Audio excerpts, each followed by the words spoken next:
Tout le monde nous dit la même affaire quand on leur parle d'automatiser leur business avec l'IA. Ouais, mais ça doit être cher faire ça. OK, mais cher comparé à quoi? Parce que dans les 3 prochaines minutes, je vais te montrer c'est quoi le vrai chiffre. Pas le prix de notre service, le prix que ça te coûte de pas l'avoir. Puis je te garantis que le deuxième chiffre fait plus mal que le premier.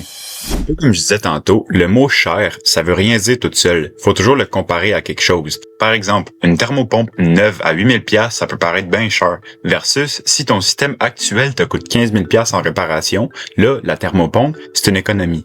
Ben, c'est exactement la même chose avec un système d'automatisation. Le monde regarde le prix du setup, puis s'affiche direct. Mais personne calcule vraiment c'est quoi le prix de rien faire. Je vais te le montrer avec un exemple concret avec un électricien ou un plombier bien normal.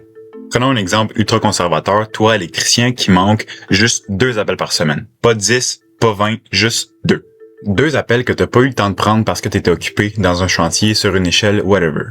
Puis mettons que sur ces 2 appels-là, encore une fois très conservateur, 20% auraient pu être des futurs clients si on les avait rappelés à temps.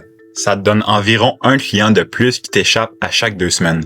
Si on met ça sur une année complète, ça fait à peu près 21 contrats de perdus en un an. Maintenant, si on met le prix d'un contrat moyen, par exemple, je dis 2000 $, juste comme ça peut facilement monter à 40 000 et plus par année de perdus juste parce qu'on n'a pas répondu à un téléphone. Ce montant-là te glisse entre les doigts chaque année sans que tu t'en rendes compte. Tu vois juste ton chiffre d'affaires qui pourrait être plus élevé, mais sans vraiment savoir pourquoi.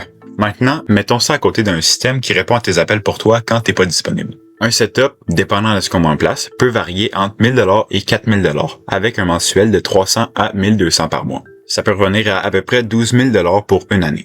Si on compare ça aux 40 000 qu'on a perdu l'année précédente, ça fait à peu près 28 000 $ dans tes poches que tu récupères chaque année. Puis ça, c'est juste en prenant compte des appels manqués. C'est même pas en prenant compte des soumissions qu'on peut oublier de relancer ou les avis Google qu'on oublie de demander à chaque client. Fait que la vraie question là-dedans, c'est pas est-ce que je peux me permettre le système?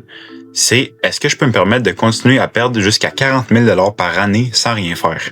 Un système comme ça, c'est vraiment pas une dépense. C'est de l'argent qui fuit de ton entreprise qui vient être colmaté avec notre système. La seule différence entre les deux, c'est qu'il y en a un que tu vois sur ta facture, puis l'autre que tu voyais jamais parce que tu savais même pas qu'il existait. Si tu veux qu'on regarde ensemble c'est quoi ton vrai chiffre que tu peux perdre à chaque année, écris en commentaire. On va pas prendre en compte l'exemple que je viens juste de faire, on va vraiment focuser sur ta business, avec ton vrai prix moyen par service, puis avec tes informations. Ça peut juste prendre 20 minutes, puis au pire, tu repars avec le chiffre sans rien.